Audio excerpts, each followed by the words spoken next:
وهكذا عرفنا أن الاسم ينقسم إلى نوعين. Ainsi, nous voyons que le nom se divise en deux genres. مذكر Le masculin, مؤنث.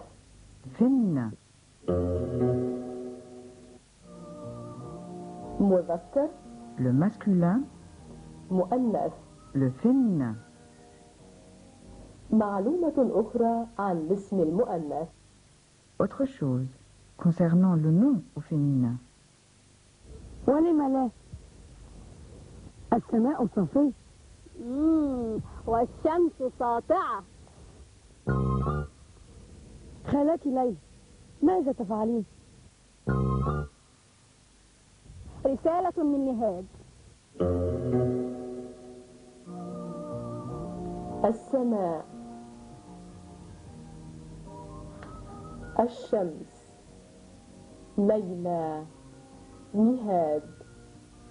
كل اسم من هذه الأسماء يشير إلى مفردة مؤنثة. Chacun de ces noms est un féminin singulier. ولكنها لا تنتهي بنهاية التأنيث التي عرفناها. Pourtant, il ne se termine pas par la terminaison que nous connaissons.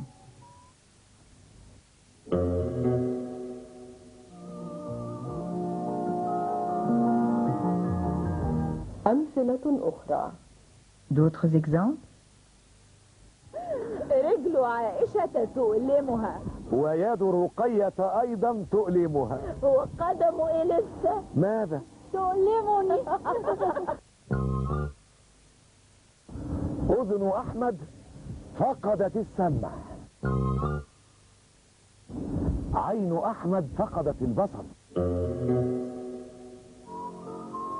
رجل، Jambes, يد، mains, قدم، pieds, أذن، oreilles, عين. œil.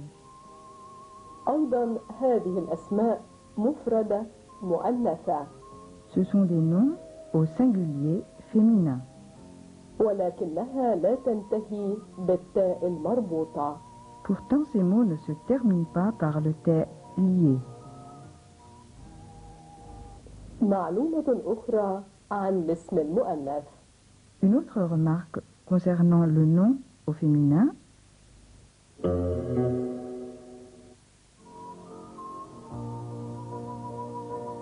ليلى، نهاد، إنها أسماء مؤنثة تشير إلى أشخاص. Sont des noms de personnes au féminin.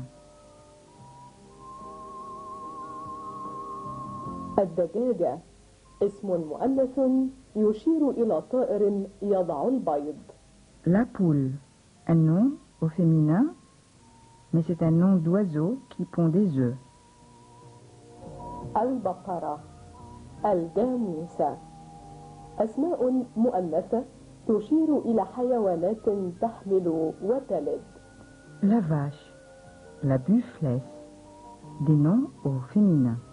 Des noms d'animaux qui ont une gestation, une parturition. كل هذه الأسماء تسمى المؤنث الحقيقي. Ces noms sont au féminin réel.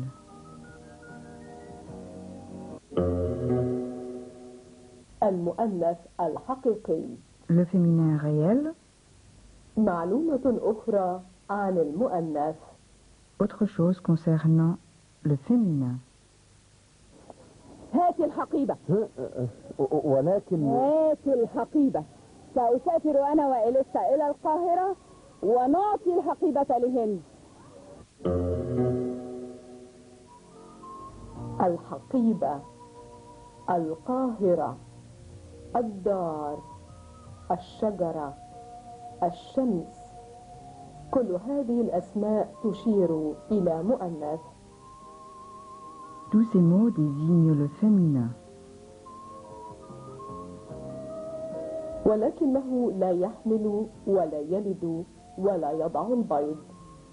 Mais c'est un féminin qui ne peut avoir de petits ni pondre des œufs. إنها تسمى المؤنث المجازي. C'est le féminin non réel. المؤنث المجازي. Féminin non réel. تذكروا أن الفعل الماضي الذي يستخدم مع الاسم المؤنث ينتهي بالحرف تاء.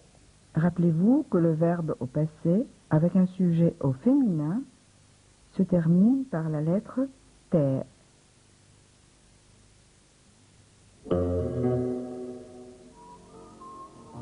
أخذت رقية الحقيبة. Rokaya a pris la valise.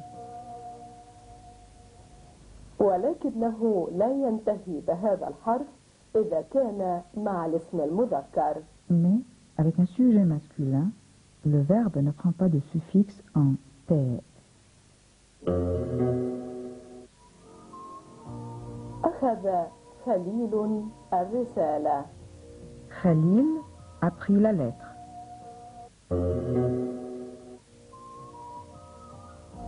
يقرأ محمود الجريدة. Mahmoud lit le journal. En arabe, toujours, la phrase est verbale, c'est-à-dire que on commence par le verbe, puis le sujet suit le verbe. يبدأ الفعل المضارع الذي يستخدم مع الاسم المذكر بالحرف ياء. Avec un sujet masculin, le verbe au présent porte le préfixe ya.